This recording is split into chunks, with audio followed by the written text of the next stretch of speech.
Assalamualaikum warahmatullahi wabarakatuh. Teman-teman dimanapun berada, mari kita ngobrol lagi seputar YouTube. Sebelumnya turun gas dulu ya. Sejujurnya ku tak bisa hidup tanpa kamu ada. Aku gila seandainya kamu bisa mengulang kembali lagi cinta kita, takkan ku sia-siakan kamu lagi.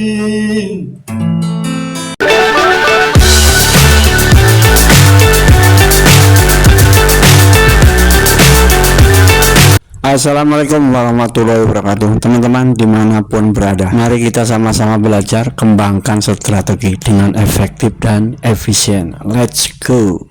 Kelola paket kuota internet kita dengan bijak ya teman-teman. Ketika kita masih menggunakan cara saling menonton video yang baru saja diupload dan masih sepi penonton. Yang kedua, menonton 3-5 menit ya setiap videonya, maksudnya termasuk gabung di live streaming juga sama waktunya. Sehari teman-teman ya, maksimal menonton 10 video teman kita. Dari situ kita bisa mengkalkulasikan ya berapa menit waktu yang dibutuhkan dalam sehari. Terkait dengan efektivitas penggunaan kuota internet, karena rata-rata durasi menonton video YouTube itu rata-rata itu antara 3-5 menit. Itu untuk ukuran channel kita ya teman-teman yang masih kecil. Bila tidak ada persoalan dengan paket internet ya ditonton penuh, termasuk tidak melewatkan iklan. Optimalkan tab komunitas ya teman-teman. Bisa publikasi video sendiri, bisa juga publikasi video teman, bisa juga komentar di komunitas. Ini juga solusi alternatif untuk mengirit kuota internet.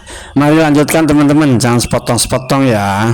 Waktu teman-teman ya, waktu upload tidak pada waktu jam sibuk, menonton tidak pada waktu jam sibuk. Pangkas teman-teman segmen-segmen yang kurang perlu ya di video kita tanpa mengurangi esensinya. Kenapa ya? Seperti kita tahu ya teman-teman ya, pada saat jam sibuk kan tentu saja koneksi data juga relatif sibuk, sehingga aksesnya akan terhambat ya, artinya lambat gitu.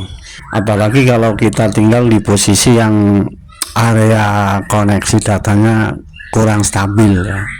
Tentu saja upaya-upaya ini untuk memperlancar atau mempercepat pada saat proses upload. Dipahami kan ya teman-teman maksud dan tujuannya. Kalau kita tarik mundur ya teman-teman, persiapan jelang upload itu pastikan thumbnail, judul, deskripsi, kata kunci, pastikan segmentasi video, pastikan editing seperlunya. Jadi memastikan, bukan mengonsep. Tarik mundur lagi jelang editing teman-teman, konsep tema konten video, konsep segmentasi, konsep narasi, dan yang lainnya. Jadi sarannya teman-teman dimulai dari membiasakan mengonsep, baik konsep segmentasi video, narasi, perpaduan warna, alt text bila akan ditambahkan itu. Intinya adalah mencoba membiasakan diri membuat konsep atau rencana. Baik teman-teman, ini saya ringkas ya. Jadi ringkasannya, konten video efektif, segmentasi yang ditonjolkan apa pada video-video tertentu, mudah dipahami atau dinikmati. Sarannya 3 poin ini. Tentunya setelah dilengkapi strategi-strategi yang lainnya yang sebelumnya pernah di-share. Baik teman-teman, bila mana cocok jangan lupa dibantu like, komen, subscribe, aktifkan lonceng, dan share kepada teman-teman kita yang memerlukannya. Semoga berguna untuk terus berkarya. Terima kasih telah menonton, salam sukses, sehat selalu.